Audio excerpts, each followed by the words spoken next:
Hey everyone, welcome back to the channel. In today's video, I'm going to show you how to change YouTube channel name.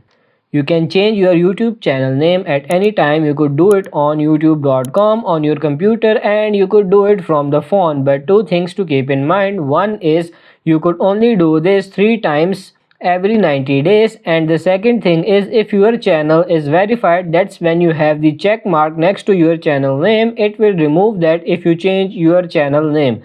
So keep those two things in mind, and now I will show you exactly how to change your channel name. So to do it on your computer, just press your profile icon right here and go to my channel. From this page, click customize channel on this page and then go to basic info right here, and your channel name is right over here. You could press the pencil icon here and then type in a new channel name.